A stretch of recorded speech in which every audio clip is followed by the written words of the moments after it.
Welcome, folks, to our Tuesday live stream. I warned you on Monday that our Tuesday person may have to stay at work and has one of those jobs that's inflexible when he has to stay at work. So hopefully we will get Sky Pirate on a different time. But John graciously agreed to hang out with us for about an hour and answer any questions that you bring up. And I decided to ask in advance for some questions just so we have some to get started with. If you are joining this live stream and you are usually on the Special Operations Equipment channel, unfortunately, John, you're in jail. Why are you in jail? We don't know why. I haven't even, normally it says medical disinformation, but it didn't say that this time. We put a video up, podcast episode 35, and before we even made it available to the public, they pulled it down. They actually deleted the whole thing. It's on Rumble. If you go to my Rumble channel, which is also SOE Tactical Gear, it's up there, whether you're a member or not. Usually those videos are members only. But it's up there for the world to see, and we're getting a lot of followers on Rumble. We've been there for years.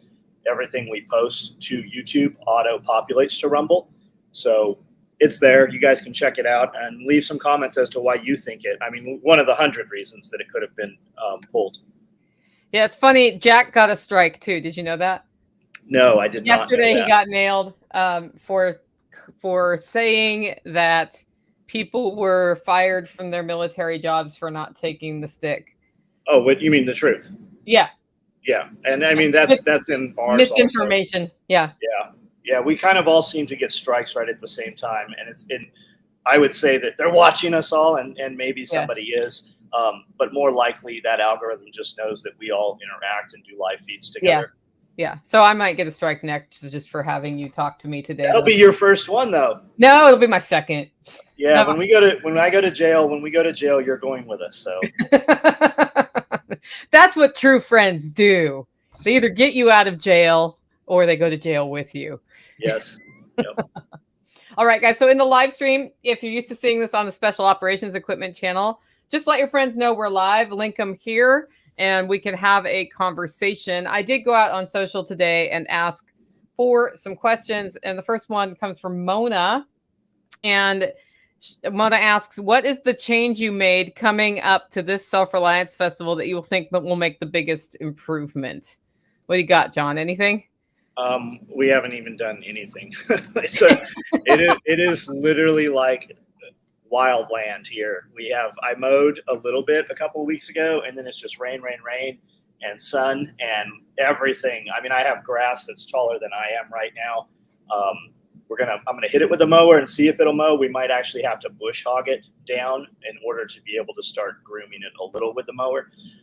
This year with the sheep, we've had sheep in places in tractors where there was no grass, and from them eating what they want to eat and then pooping in that area and then moving them, we have different grasses growing here. I've also got some weeds here that it's different types of grass.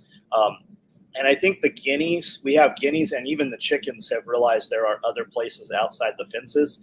So they eat those seeds and then they poop around it all over. So I need to start. That's really it. We haven't really made any real changes. We're kind of in limbo right now with the road going through as to most of the work we did the last year and the year before was outside the fence line, and we're losing a lot of that property. So we're just kind of focused right now is on business and business within the building and business outside the building. Our podcast stuff has really exploded. Our YouTube channel has exploded. Our other social medias, really the focus has been on making money, which is when people ask all the time, they want to have the conversation of, oh my God, this thing's going to end the world, or this thing's going to end the world. And my question is always, well, if we truly believe the world is ending, would you be better off if you had more money leading up to that, right? Do we want to take the little bit of money that we have and spend it because we think it's going to make things better at the end of the world? Or would we be better off to take that little bit of money and turn it into more money via, having a business or something? There's two kinds of people in the world, and those are people who create a product or have a tangible product or a service that people seek you out and are willing to exchange money with you. And then there's the other kind of people There's actually a third person, also third kind. But the other kind are like bureaucrats, right? Like the DMV. Would you ever really go to the DMV and pay a tax on a vehicle you already own and have to go there if you didn't fear somebody knocking on your door with a gun in the middle of the night eventually? And I would seek out a dentist on a Saturday and pay him any amount of money he wants to make a toothache go away, whereas I would never go to the DMV. So what I want you to do is just take the money you have and start some kind of business or skill or service where people seek you out and beat your door down to hand you or trade you product.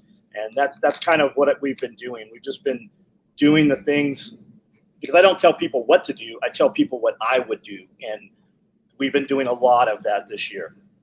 Well, the other thing you do is you share what you're doing that works. Like I was having trouble wrapping my head around Instagram, and I'm like, John, I'll pay somebody. I just want to like learn quickly how to use it as a better tool. And you hooked me up with your dude, Austin, and he just brain dumped me for an hour. Yeah. And it was tangible next steps. He's like, this is what I see working. This is what I don't see working. Yep. And that came from having access to some guys, some really, really big channels with millions of followers. And you got an hour. I got 15 minutes. Like, okay, face to face, 15 minutes. And out of 15 minutes, I got 100 things he gave me, and I only wrote 3 down. Yeah. And those screenshots went to Austin, and then he started playing with it. And the important thing is like, well, I feel, okay, but why do you feel that? I don't give a shit what you feel. Show me the numbers, right? On this post, we made, 10,000 in that day of interactions, but on this post, we made 5. But I think this post is actually better, right? Well, we posted too close together. It was the timing of the day. It's simple things. So it's just putting them in motion. And I think it's important too, is we show what doesn't work also. Like we'll definitely have that conversation, and you see it in the videos too, the things that didn't work. Yeah. Well, and I think that's important. Like we were on Self-Reliance Festival's Instagram, everything nicely packaged with our logo. And Austin's like, you need some videos that are just you or just John or just somebody without any of that. Just sharing something. And so then I was like, well, okay, I'll start doing my morning video on the Self-Reliance Festival one, just so it's not all this person is speaking, that person is speaking. That's important information too, because the purpose of the channel is to talk about the festival. But why else would you come there? Like, you don't need to go there to watch a bunch of commercials. We never liked that in the 80s. We still don't like that. Guys get on my lives all the time every night, and they're like, hey, what about this thing? And I go, well, I can tell you how awesome my stuff is all day long. Let's ask these 200 guys that are on here, what do they think about it, right? More valuable than the owner or the face behind the company telling you, more valuable than that are a bunch of clients saying that. And I think we definitely need that for Self-Reliance Festival also. We need to really be hitting those hashtags and be like, hey, everybody that tags me in this hashtag this week, we're going to pick one person and you get this free thing or whatever. So we bribe them a little. But some of those people, I mean, we've had thousands and thousands of people. There has to be some 15, 20-second videos or 30-second videos or some photos of people just having a good time, crowds of people watching, the people presenting. And I think that is huge to add also. Like that, there's a antique show in Nashville. It's a big show. And if you look at their social media, every day they're putting up 10, 15 pictures of vendor booths. And I'm like, holy cow, I want to buy that. I want to buy that. I want to buy that. That was last year. So I think, just having, and it's just testing. It's just testing different things and see what the audience is after. But because we're not, the people who've been know how awesome the event is. Yeah. We're throwing that bait out there and trying to get those new people and be like, holy cow, this is awesome. I'm willing to drive. I'm willing to take, 3 days off work and drive, 1,000 miles to come to this thing. Yeah. Porterhouse told me last night why he came to Self-Reliance Festival from California the first time. And it's because he heard my talk on underground networking and me saying, your digital people that you think you're friends with, you're not the kind of friends you need to be to have each other's back. Yep. And he said he decided to come out in person and meet other people and see what's going on. Well, now that guy, He's doing great. He's speaking at a whole bunch of different events. He's a very, like, by his nature, he's sort of a servant warrior mentality. And I think because of that, he has completely exploded his own network. I was just on with him last night, so he's top of my mind right now. But he was just a guy who I showed up and he was already there. And he's like, how can I help? He's just a good person. Yeah. And he's smart and interesting and has insightful things to share. And I think a lot of people are that way and don't think of themselves that way because when they're around other people, like normies, I'm going to use the word normies here. When they're around normies, they say stuff and people look at them confused, like, what the hell are you talking about? Well, it's not you, it's them. Like, this is the time, it's not you, it's them. They don't get it because they're not sharp enough. They can't think outside what they've defined for themselves. And you're talking over here and they're in this little box that they've put themselves in. Yeah, I mean, people, and they're not on that mindset course too. Like, people will type things out on my lives at night, and I'm just like, reword that because I'm not sure what we're talking about here. And when they reword it, I'm like, oh, duh. Yeah, no, that's exactly, you had it right. I just read it wrong. Yeah. Well, because of course we'll read into things too. Okay. So the second question I got was, what are your reactions to the song Rich Men North of Richmond? I think it's, I hadn't heard it until 2 or 3 days ago. Several people sent it to me. I listened to it and immediately sent it to 20 more people. I think I sent it to you as well, Nicole. Yeah, a lot of people have. I don't see how anybody can have a problem with that song or even the Small Town song, right? What's he saying that we don't agree with? Like, if somebody has issue with that song, what are they taking issue with? They're taking issue because that is their identity, perhaps. I wish that our government cared about miners, as in the ground and tunnels, as much as they care about miners on an island, right? The kids that they're diddling. Can we agree with that, or is there any reason to disagree, right? He has issue with people in Washington, D.C. I think we can all agree with that, no matter which one it is. So I just think I think that song has gone so incredibly viral because the normal people who are busy working, right? When you see people protesting, let's just call it the left and the right. I don't think either one of us are left or right, probably. We're just, let's do what's good for us, and then the people that believe in that will show up. But whether it's left or right, you don't see masses of people out protesting on the right because typically those are business owners and they have jobs, right? They have families. Most school teachers, not all school teachers, I have some great school teachers in my life and my history that I still talk about to this day, but most school teachers don't have children. They have your children, right? They're crazy liberal. They come up through the system and they're indoctrinated to become school teachers, and then they pass those crazy things on to your children.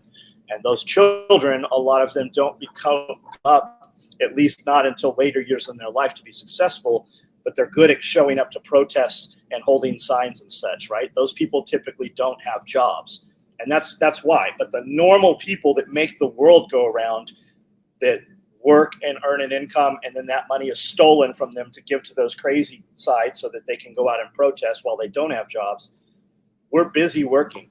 That song represents us, and I think what most of, let's say, the silent majority, what can we take issue with? As a matter of fact, that song probably represents most people listening to this right now. And maybe I'm not calibrated correctly. Maybe I missed something in that song, but I've heard it a couple times, and I don't see anything wrong. And I think that song is the #1 right now on iTunes, even though nobody has heard about this dude, because that's how most Americans feel. Most people listening to this feed right now. And when I say Americans, it's not just people within our borders. We have probably, I don't know about as many, but we definitely have people in Canada that are more freedom-minded than many people that I know in the United States, right? Because they taste that other side. You and I, Nicole, have people, dear friends of ours, coming to our event across the Canadian border that get stopped and turned around. Meanwhile, you have people that are just being flooded from this other side to come in and illegally enter the United States, they're given a cell phone, and now you have California and a couple other states that are actually letting these illegal aliens become law enforcement. Right? We clearly, I think, can agree that we have a problem. I don't know if you're aware or not. They just indicted Trump and 14 of his lawyers on 90 counts of RICO, which is organized crime, basically. And that's a problem. They're going after lawyers, right? The next step is they're going to go after big social media influencers. You and well, maybe not you. I mean, you're not saying as crazy as shit. And I don't even think it's crazy, but we're getting our channels pulled down for saying things that are truthful. We're only a year, 2 years removed from those guys. Yeah, it's funny because you got a strike the same week Jack did. And we were talking about that before we headed on. And I was like, well, so now I'm at risk of a strike probably for talking to you. And I don't care. I don't care. It'll be my second time where I've done that. And I am not going to make decisions about what I say based on what some social media channel thinks. And I also am not super dependent on YouTube revenue. So I don't make that much here. Somebody else, I can't remember who it was, a really big channel. Oh, Wrangler Star got a strike. And somebody said, hey, do you think you got a strike because of Cody got a strike? And I said, I don't think so. But there is, I'm sure, some algorithm that is looking at all that. A lot of people don't realize, like, Cody just got a strike on. No, he did not get a strike on his channel. Rolling Stone wrote an article on Cody, basically saying he was teaching people how to make bombs and stuff. And you can watch his stuff and determine what you think. That's complete horseshit. But we're only one step removed, right? When are they going to start going after people that shared content like that? When are they going to start going after people that believed and said those same things along those lines? Whether you're for Trump or against Trump, that's a big fucking problem. Like that's a major problem. Okay, so let's pair this with, we're getting to the point where I can be made to say whatever anybody wants me to say, and I look like me and I sound like me, and it is not Nicole Sauce. Sure. The AI's already there. I don't think we have the tools. We, the plebs, have the tools to do that, but it's there. Yep. It ain't that hard to make us say stuff like that. And then at that point, you're like, well, did they really say this thing that got them in big trouble or not? There was an app. There was an app out 10 years ago, over 10 years ago. I could message somebody from your phone with your phone number, Nicole, and they would think that you messaged them. And I could say whatever to them. I could completely set up a date with some dude, and he'd show up to meet you and then be like, why'd you stand me up? And he would never know that that wasn't you messaging him. Right. Yeah. That's not freaky at all. And that was a decade. That was a decade ago. Just imagine what's doable now. Yeah. It's like you have to have a code word with all your friends so they know it's really you. Which really you should have a challenge phrase, right? So if you're ever communicating across radio, are you doing that under duress or under captivity, right? There should be a challenge phrase. That's something that people have never had to think about. But I mean, you probably should be thinking about that now. I agree. Well, when I was tagged in on all of these, I didn't realize this song was controversial. Like I told you, I listened to the first verse. I was like, dude has a great voice, interesting lyricism in his first verse. I like the song. I'll listen to the rest of it later. Didn't until today. Listen to it all the way through, and now I'm hearing there's controversy because what is it, racist? Like, what is it, classist? So I haven't heard anything about controversy. I keep hearing people saying that there's some controversy, but I haven't got to see what the controversy is. When the Jason Aldean song came out, I kept seeing it on social media, and I never clicked on it until somebody said, hey, check this out. They're making a big deal. And that's when I watched it and started speaking about it myself. It had already been around several weeks, and apparently it had been out over 6 months. But I don't know. What I did like is I saw an interview. I think Tim Pool, was speaking about him this morning. And he said, look, he's going to be playing at this farmer's market. I think they said North Carolina. And he said, look, I go on at 2:00 and I will stay there till 2 a.m. at this venue and shake every person's hand that wants to have a conversation. I want to meet you all. And I thought that's awesome, right? And that's what most artists do starting out. As they get bigger, that kind of fizzles out. And when they have security, that definitely fizzles out. But I love it. I love that he wants to have those conversations. Somebody said that they're taking issue, and I did hear that, they're taking issue with my taxes shouldn't go to buy your fudge rounds. And they're saying, fat shaming or whatever. Well, I mean, if you're 300 pounds overweight, those are some health issues. You probably should address that. If you don't want to, that's fine. You're also probably not going to run into that person at one of those venues. And typically when we do see big people at any of our events, what's the first thing they do? They walk up and they're like, hey, I've lost 50 pounds. Hey, I finally started keto. Hey, I watched you do 75 hard and I thought I could never do it, but I'm trying it, right? Look at Witherspoon, right? Witherspoon just sent me a photo in a pair of pants that you could put two of him in right now. And I'm like, John, you look like a hobo. And he goes, well, I'm just I'm just still losing weight. I go, John, I don't care. You look like a hobo. I know your financial situation. Go buy a pair of pants. Go represent yourself. You don't need to keep he was literally tying like a piece of rope around his waist. I go, this ain't Huck Finn. Yeah, I ran into him at your place like 2 weeks ago, and he's a smaller man. He is a smaller man. And every day, I'm like, why is this crazy person messaging me? Like, we've become friends. Yeah. But every day he would send me like a progress report. Dean, same thing. Dean sends me a thing every day, and he's like, hey, I'm holding myself accountable. There's 5 of you guys that I send this artwork to. And he's amazing. He's like Da Vinci mixed with Salvador Dali. And I'm honored to be one of the 5 people in that list that I get those progress reports and that artwork from him. Yeah, he does. He does some pretty cool stuff. .com Cowgirl says, Rolling Stone, right-wing influencers just found their favorite new country song. Yes. And I guess the problem is it's country style. Well, I mean, if you like it, Tom McDonald, there's a dude named Burden who I speak to on social media. He's got a song kind of like Jason Aldean's thing, but it's more like rap. Adam Calhoun, he does a thing called Man on the Street, where he, as a white, like redneck as you can get, blue collar worker, been to prison kind of thing, walks into the hoods, where in all the black neighborhoods, and he's like, hey, can I talk to you? What's the problem between whites and blacks? And mostly, like, these dudes are like, we don't have no problem. What problem? Where is the problem? And he's been doing these videos for a decade probably.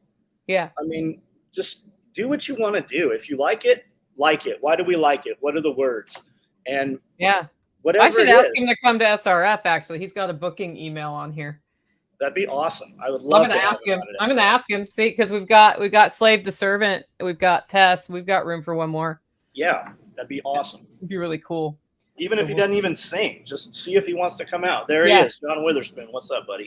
Yeah, it's like we said his name 3 times, and the man who's half his original size is back. There's Dean too. That's a different Dean. Oh, different Dean. It is. Yep.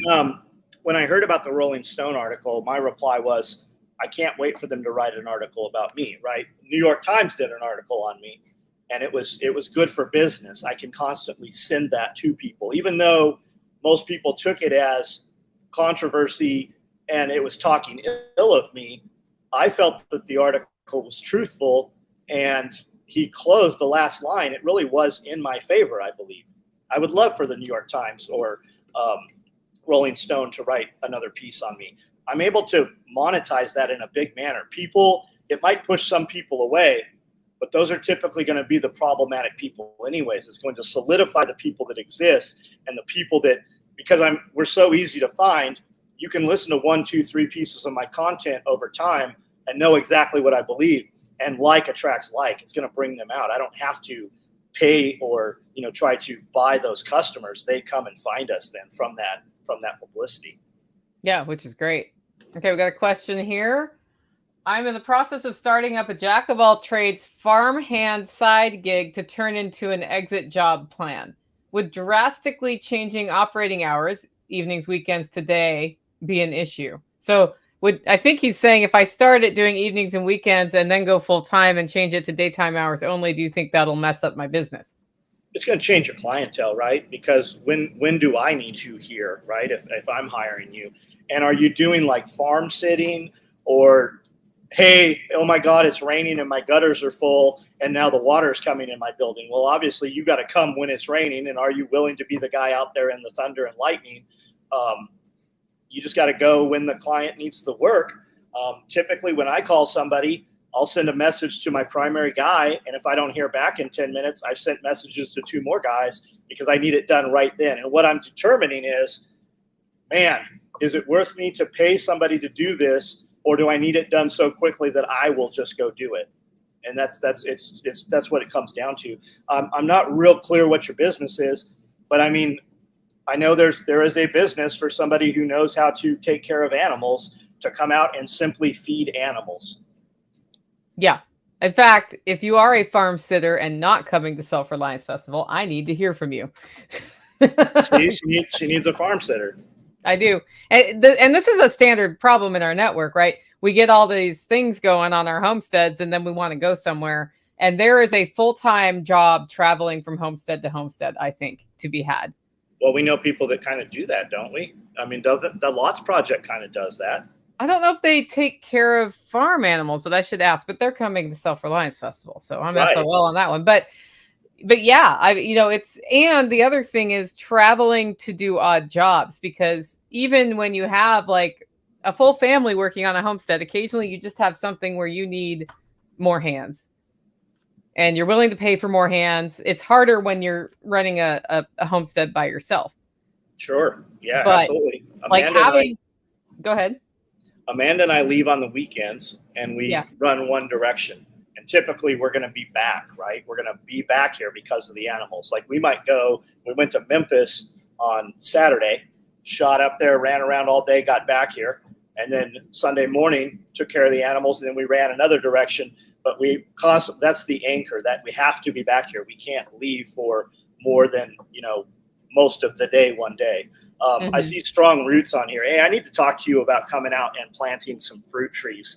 I've got a bunch of fruit trees I put in that seemed like they were doing okay, and then they just let go. They died. They're big box store fruit trees.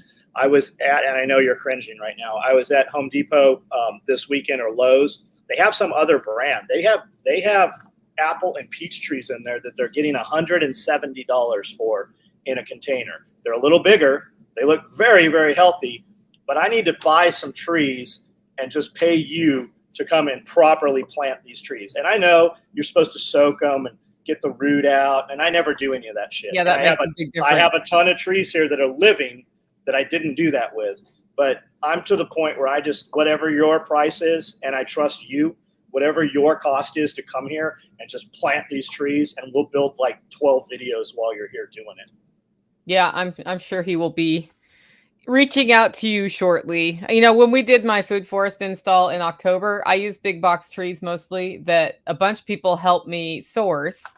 And we had extensive root trimming to do before we could even put them in the ground. And all except for one is happy, right? Well, except for the apple trees never like being at my house because of cedar apple rust. But basically all the trees but one are still here, still alive and thriving. So we didn't get the what happens is the roots like choke themselves out. We didn't get that happening. So we hit Lowe's and Home Depot most weekends, and there has been a month or two there where they have no trees. And then this week, all of a sudden, they have a ton of trees. They they got some fig trees that are literally almost as tall as I am, and the prices are $35. They were $30 last year.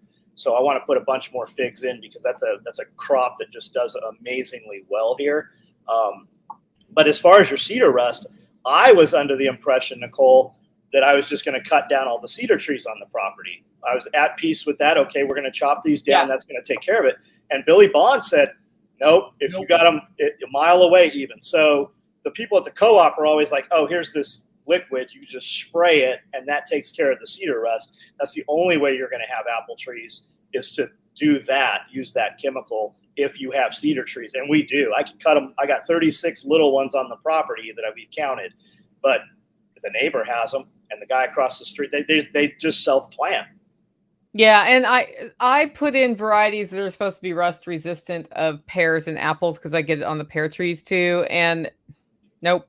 So probably what's going to happen is I'm going to put in different kinds of trees there over time. We'll see. Yep. I'm going to give them one more year. And because I am not spraying chemicals on them to keep, I don't care. I don't even like apples that much. So This is the first year. We're at year 5 and 6 and 7 right now of apple trees and pear trees in the ground.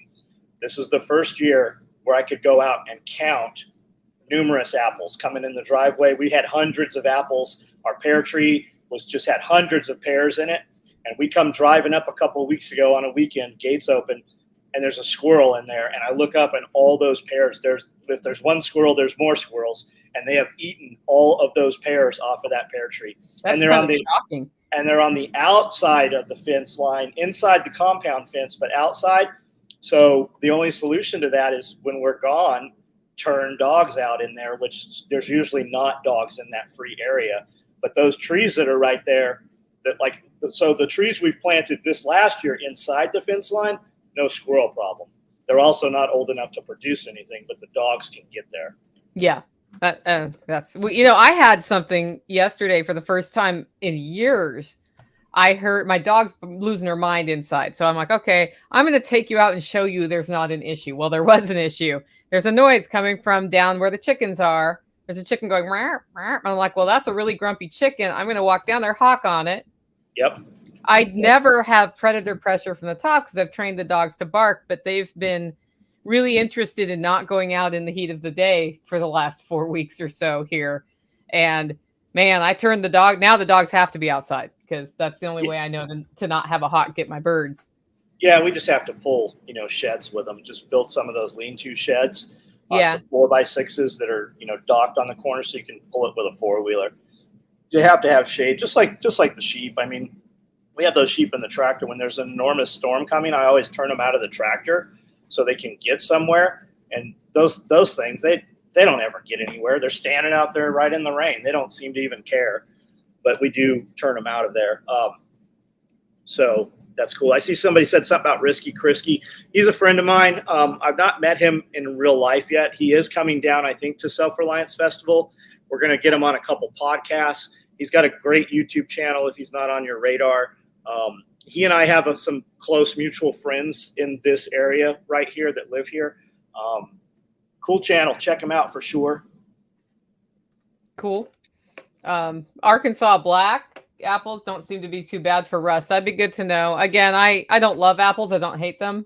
I like them fresh in season, but I love peaches way more. I would like to apples store better, right? Peaches don't store well. The peaches do okay here when they do okay.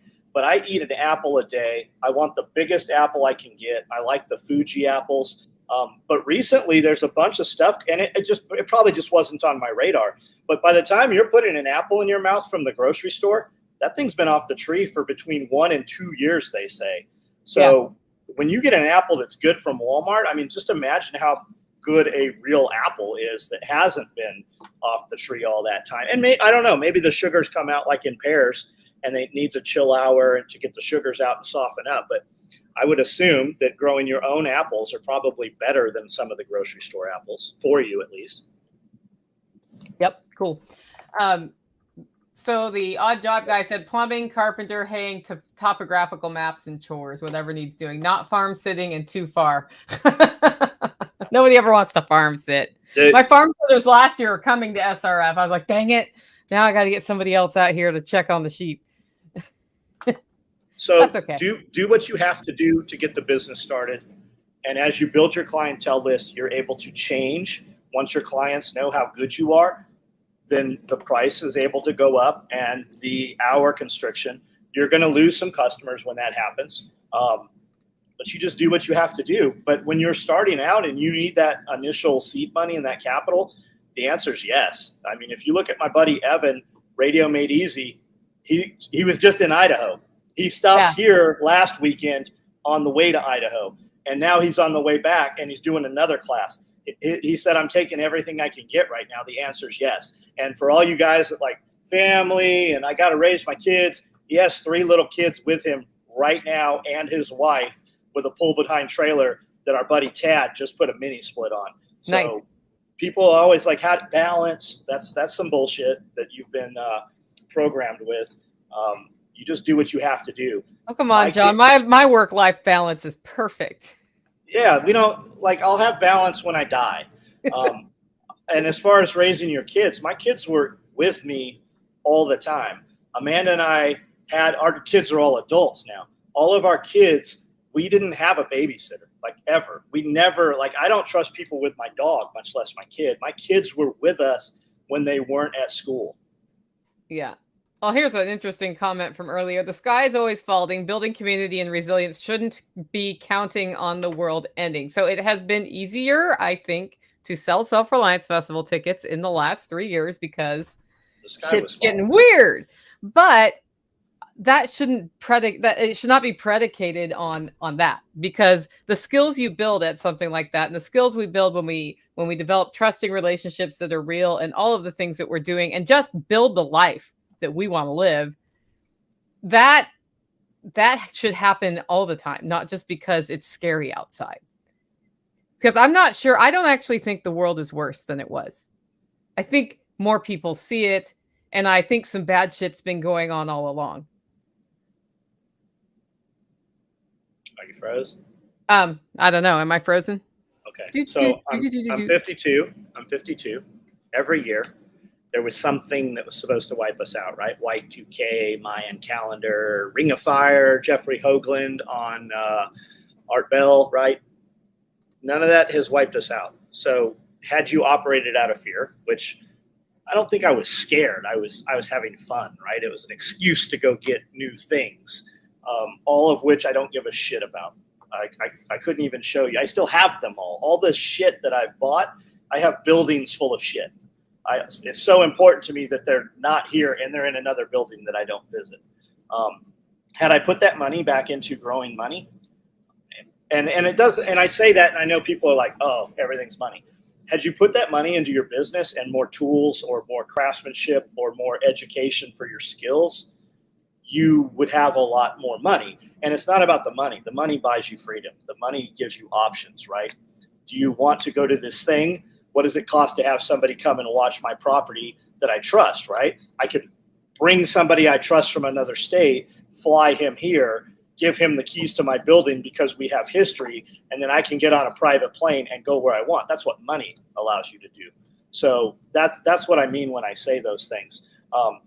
But yeah, a lot of times when you get in these prepper groups, and I'm in them. I'm in all the prepper groups and the shit hit the fan groups on Facebook and stuff, and it's constantly like, all right, I have an extra $20 this weekend.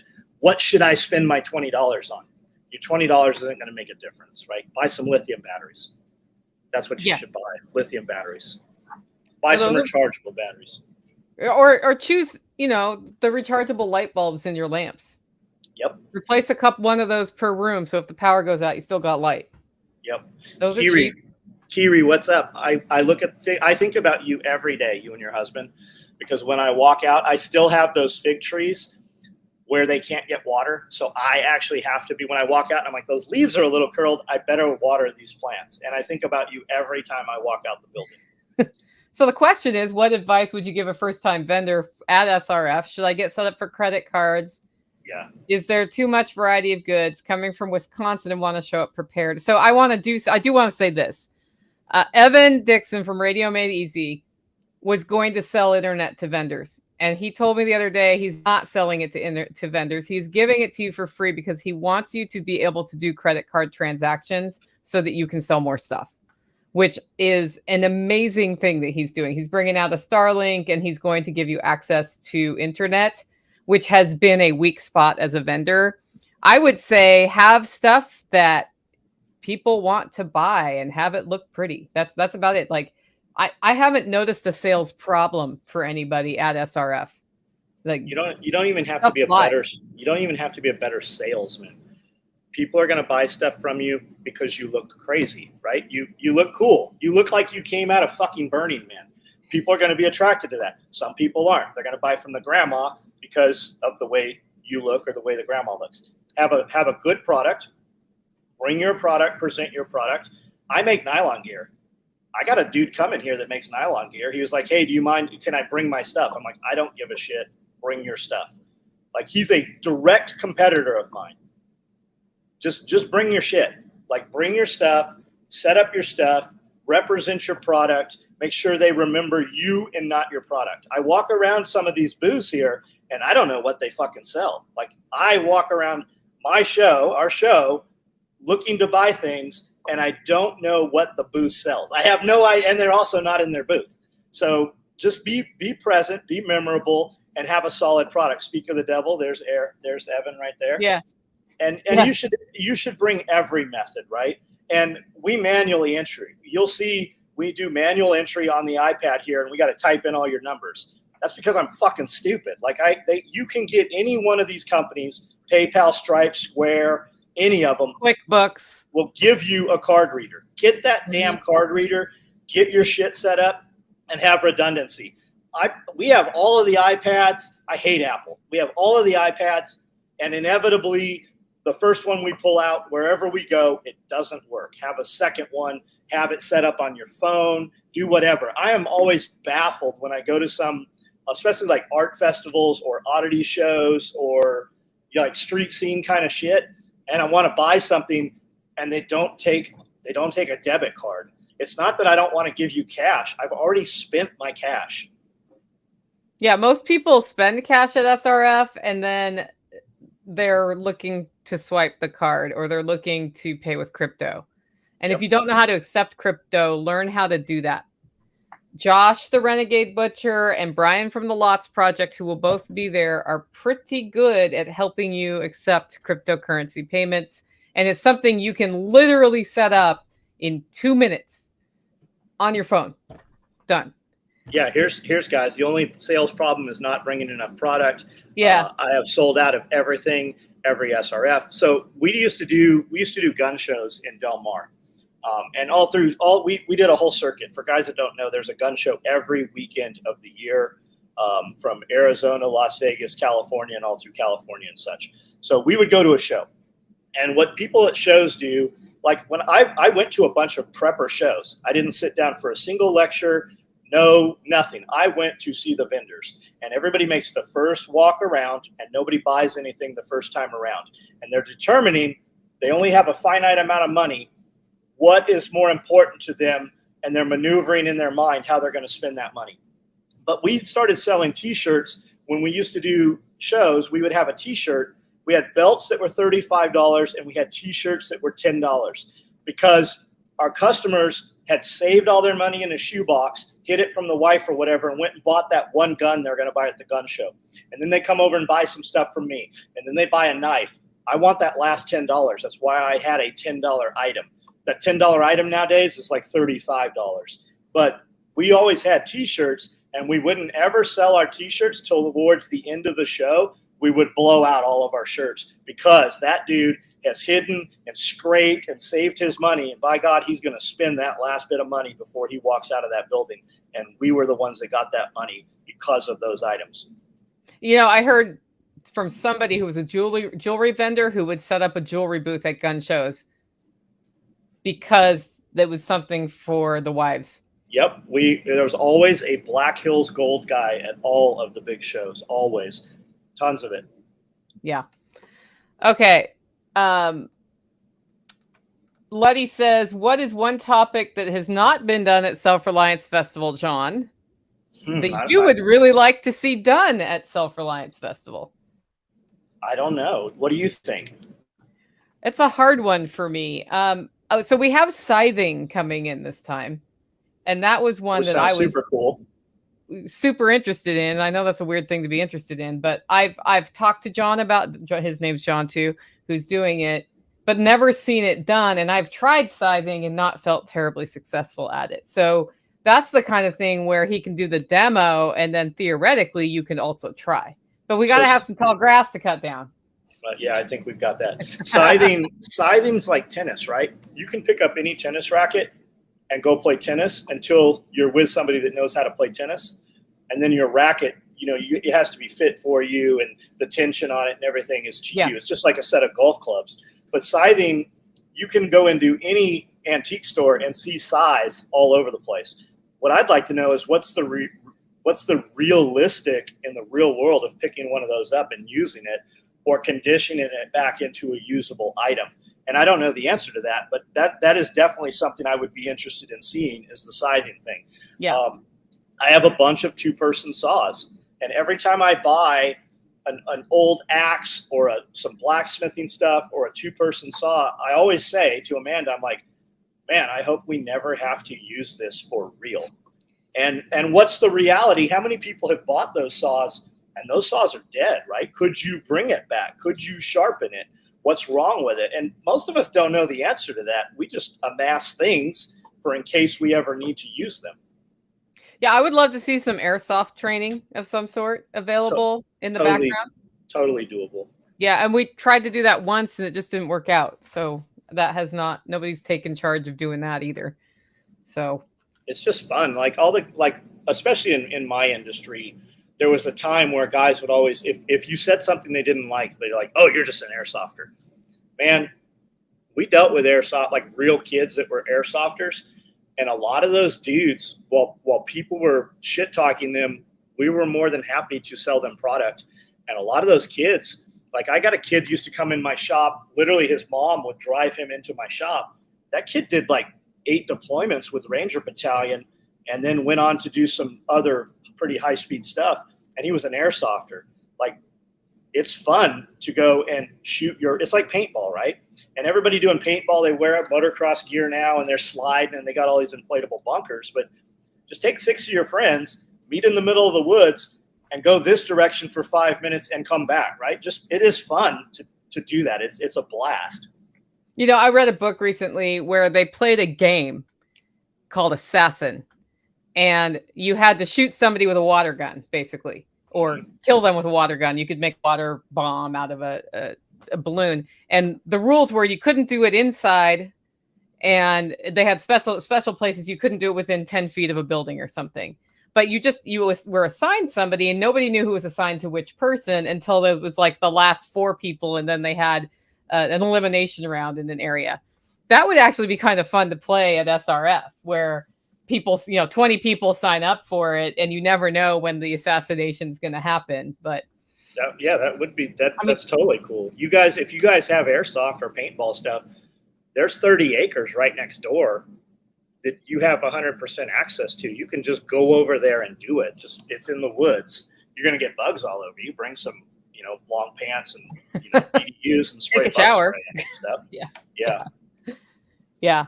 I don't know. I think so. I would love to see more stuff like that going on because there's a whole sub conference happening in the background in the campground that I don't even know what happens there.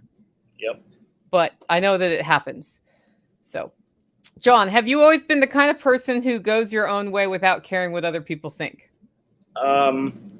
I dropped out of school in the 10th grade. So yeah, I guess I just kind of went and did what I was going to do and just figured out how to make it happen. A lot of times I just did it and then was willing to pay the price for having done it. My school counselor called my mom in like the end of 9th grade and he told her that she should just sign me out of school because I'm not going to go and finish school. He never said that I was going to be a failure, but he said, John's definitely not coming to school. You might as well just agree to sign him out. So yeah, I guess so. And I think my kids knew that, like not the first few years of their school. They didn't know that, but my kids all going to school didn't help my kids. My kids were already on the course of what they were going to do from the time they even started high school. Now, Cody took TCAP, which is like machining. It's a whole, we have a big program here in this town, as well as a lot of the small Tennessee towns where they have auto shop and they have construction trades and they have metalworking and such like that. Now, we sent Cody to an 18-month program to get his machinist stuff. He went and won all kinds of awards for TCAP for the contest and stuff. And he is actually doing that now.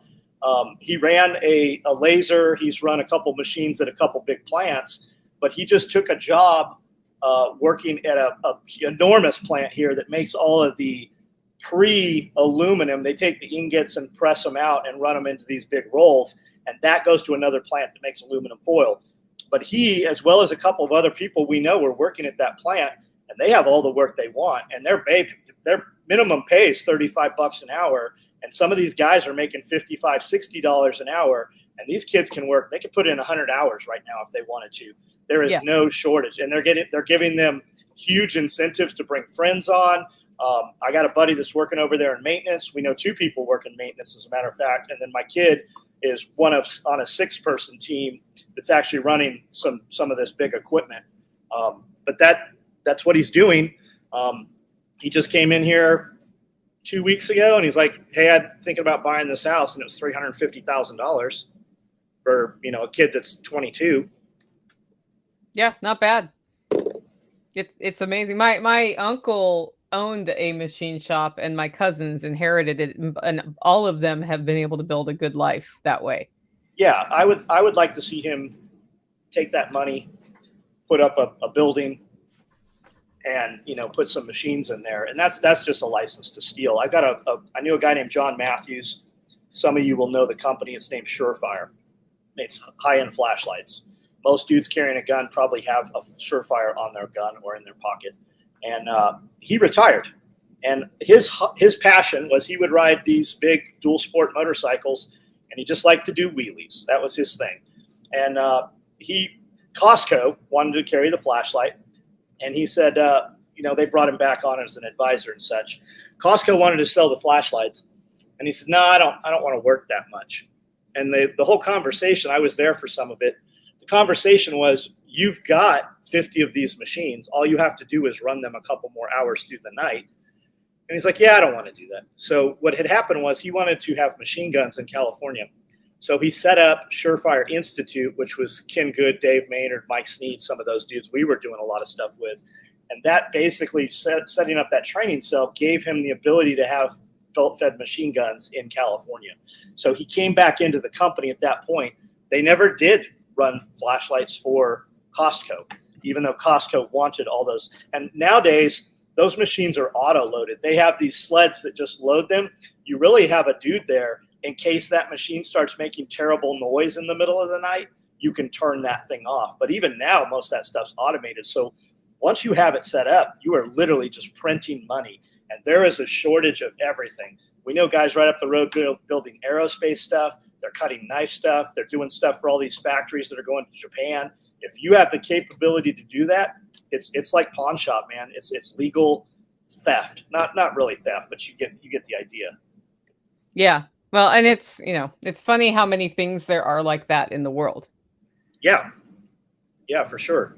People with it's like having money, right?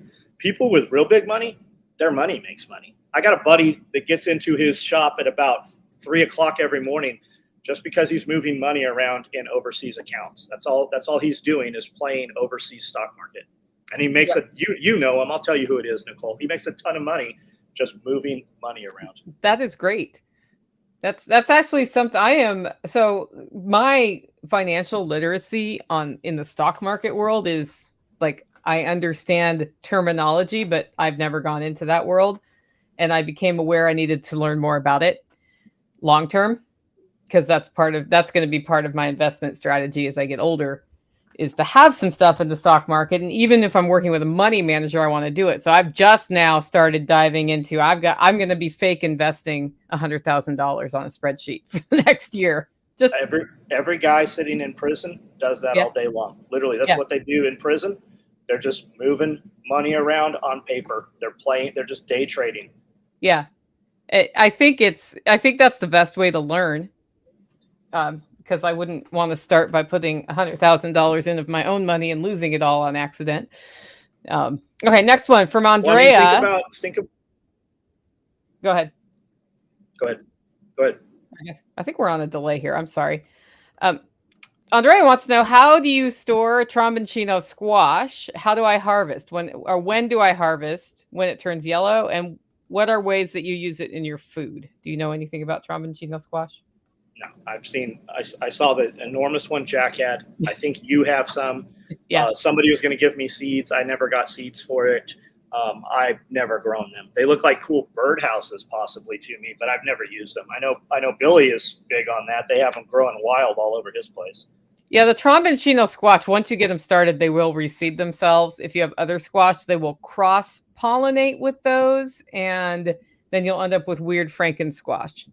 But when they're young, when they're like little and kind of green, you can harvest them and you eat them like zucchini. So you would cut it up and use it like you would in any zucchini recipe. If you let them get bigger, they will turn the color of a butternut squash. That's when they're ready to harvest. They will go from green to a golden color. And then you harvest them, put them somewhere where air can get around them, but it's dark and relatively cool for a week or so. And then they store like butternut squash. So they store best in a root cellar environment where it's cool and dark and the right humidity level. But I've kept them just at room temperature in a relatively cool room without it being a root cellar. And I've had them last all the way till April the next year, harvesting them in October. And then you cook them like any butternut squash. So you can roast them, you can make them into pie, you can saute cubes of them. The cool thing about a tromboncino is it's got a very long like leg, and then it has like a little teeny squash, and that little teeny squash has the seeds, which are a pain in the neck to cut around. So you just cut that off and feed it to your livestock, and then you use the long tube part, and it's just super easy to use. So I like it better than butternut because it's not all seedy inside. It's not a seedy squash. And feeding that to your livestock, the livestock are going to move around and plant that stuff for you. Yep. And B says, when the stem's dying off, the squash is ripe. Yeah, so forward observer Mike Shelby mentioned the importance of having a local machine shop in your situational plan. People they're just calibrated, myself included, right? We have this hot knife. We have a bunch of these hot knives, and they're spring loaded. Yeah. And the heat has fused these 6 screws into this block, and the block has a heat element in it. And we buy the new block with the heat element, and we just couldn't get these screws off of here. So I'm like, all right, I'll just buy another one of these. I've got 12 sitting here that don't work. They cost $750, and we get about 2 years out of them. And it seems like every couple of years I buy a couple, thus the 12 that don't work. Mm-hmm. And our guy was in here, and he's like, man, why are you guys messing with that? Why don't you just drill these screws out? I'm like, well, I don't know where to get the screws. He's like, I'll handle it. And Jake handled the majority of it. We just couldn't get this last screw out. So this old guy that comes in here and works on our sewing machines, he's like, get out of the way. And he drills these things out, goes and gets the screws. And I hear him grinding. I'm like, what is he doing? He's grinding the screws down, and he put, a nut on there so that after he's cut it off where he wants it, it just corrects the threads. And cool. I knew to do that. It was not in my head. I remember my grandfather doing that, but I've just never had to. I've always been just able to go and order the parts. Well, in the last couple of years, to include these, we went to order the parts, and they're like, we're not selling parts. You got to buy a whole new thing. They wouldn't sell the element. They wouldn't sell any of the shit. And then more and more, as people's inputs and the raw goods are getting harder to get, does he want to sell that heat element, or does he want to be able to build another $750 hot knife? And I understand it. Yeah, I hate that. My roaster that caught on fire that I was able to rebuild has a roasting chamber that costs like $250, $350 and it's just like a little glass thing. Well, I dropped it, and it did not survive the drop. It just broke into a million pieces. I have the old one from the fire that I pulled all apart and cleaned, put back together, and there was a gasket around the bottom that they will not sell me separately that is required for it to work. And we're talking a $10 item max, but they want me to buy this, $250, $300 roast chamber as a unit instead of fixing the one I have. So I just actually ordered something off of Amazon that's heat resistant to see if I can manufacture that, because if I can't fix this roast chamber, I'm selling that roaster, because it's just not like, I use it a little bit when I have really small orders, but usually I'm doing more large orders, and I can do small orders on the bigger roaster. It's just easier on the smaller roaster. A lot of times companies they don't make those parts, right? They come from somewhere like Grainger.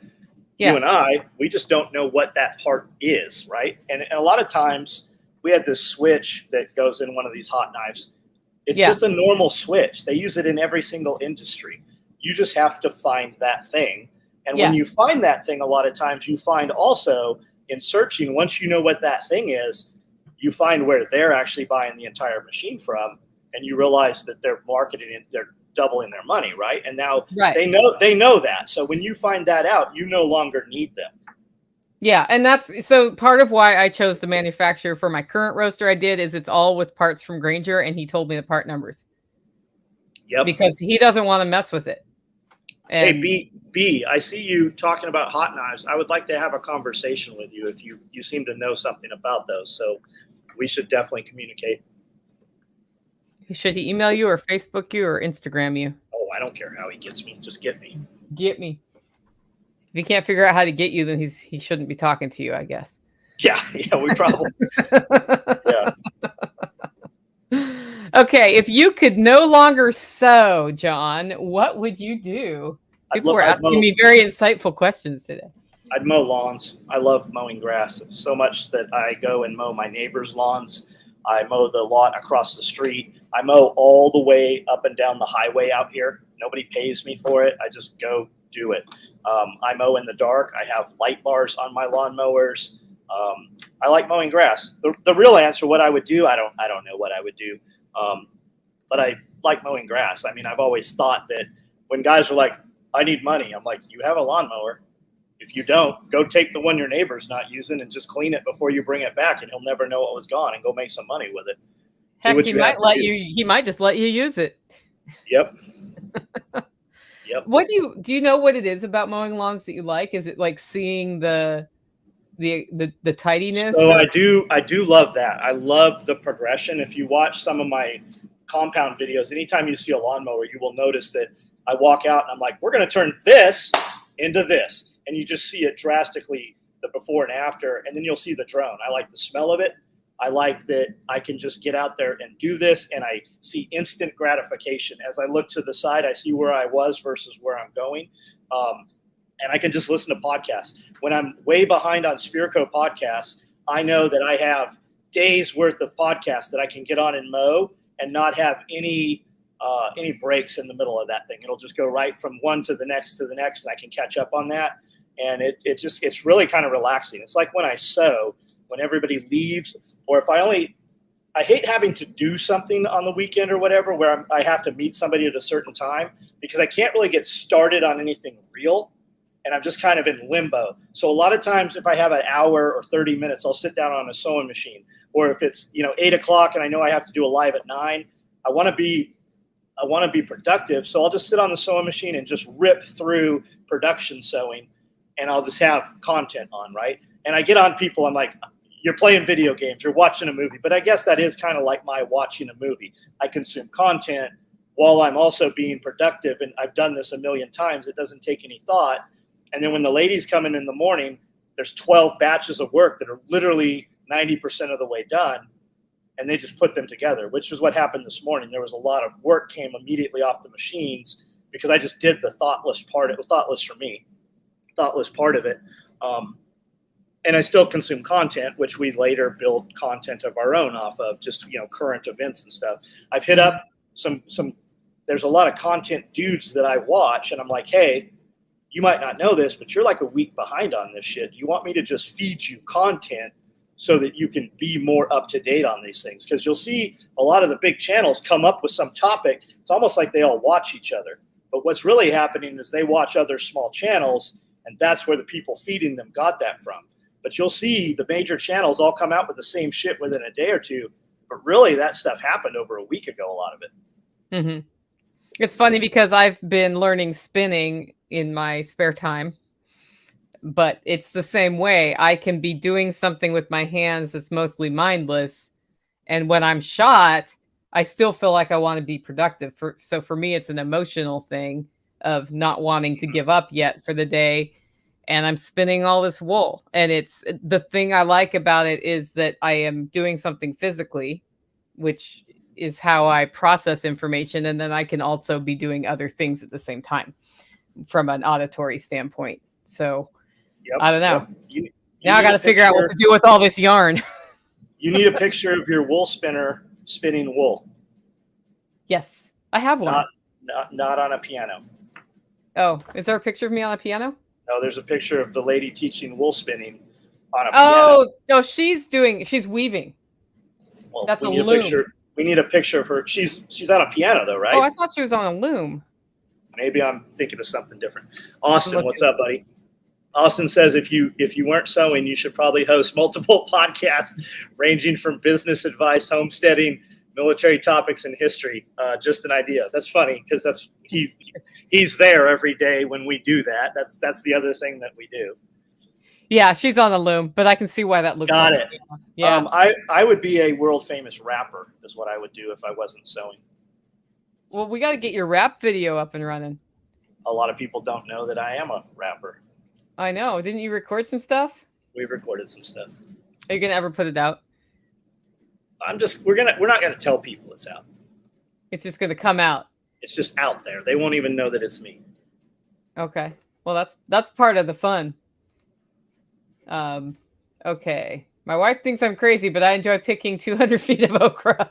Yeah, that's actually kind of nice too. That's cool. I've got okra right now that are like this long. And when they get that big, they all point straight up. Yeah. And then I'm like, oh, this is too late. I'll just leave them. And then they die and they go through the winter and then they drop and reseed because they're in raised beds. Yeah. I have okra out there growing right now that I left from last year that's just reseeded itself. Same with carrots. Cool. Well, I don't have any other questions in, John. Let's do once around the horn and call it a day. Right on. Special operations equipment, SOE tactical gear on all platforms. I've got over 4,000 videos on YouTube. We are currently banned, so we can't upload this week. We do have the video that we were banned over is on Rumble. So if you want to check it out and see what our podcast is behind a paywall. It comes out free, but it's 90 days behind when it comes out free. So if you want to see what we're all about and what those podcasts look like, and they're 2 to 3 hours, you can see it up on Rumble. I'm also on Instagram and TikTok and Facebook. And if you see somebody comment on most of those platforms, it's usually me commenting. Sometimes Austin will be on there if somebody's being a butthole, and Austin will be commenting. But if it's a real answer, that's generally me commenting. So I'm easy to get a hold of. SOE Tactical Gear is the website. We do a different shirt every single week. This one says the Second Amendment, and then it has the Second Amendment. That one says American as fuck. And then we've got a bunch of different shirts. We do a different one every week. We don't ever rerun the same shirt. We do 120 pieces. They typically come out Monday, and they typically sell out. That's pretty cool. Right. I'm Nicole Sauce from the Living Free in Tennessee podcast. We just had 1 million downloads, so we're celebrating that right now. I'm super stoked about it. When I started, I didn't think it was going to happen, but here we are. So now I'm going to try to have my time at least to the next million. We gotta accelerate this. But you can check that out on any podcast catcher, Living Free in Tennessee. And if you want to come out, build your community, learn scything, learn something you've never thought about before, and be challenged, come to Self-Reliance Festival, October 14th and 15th in Camden, Tennessee. You can meet John Willis in person at his compound, because that's where it is, in Camden, Tennessee, and have these conversations IRL, because in real life is way better than over the internet. So I would love to see you there, guys. selfreliancefestival.com. Also, real quick, we have to get you to 1 million downloads on YouTube, because that's when you start making money. Once you have the YouTube, unfortunately, everybody's like, we need to leave YouTube. And I agree with you 100%, but people typically are lazy. And when somebody gets deplatformed from YouTube, they don't follow them somewhere else. At least the masses don't. So the podcast thing, the way she can make money and be able to do the podcast on a bigger scale is through sponsors. So if you are a sponsor and you like the things Nicole says, help her out with some financial monetization or a product or a good affiliate link or a click-through. And I'm sure if it aligns with her, she'll be happy to talk about your product once, twice, 3 times a week for some revenue, right? Because that's why we all use YouTube. And that's why we're all stuck on YouTube, because nothing else monetizes. So help her out with that. And maybe we can get her off of YouTube some, but also get her to where she's actually making some money on those. She puts a ton of time. I know what it takes to do those. And we bleed money building content. So help out if you can, where you can. Thanks, John. See you guys next week. See you guys.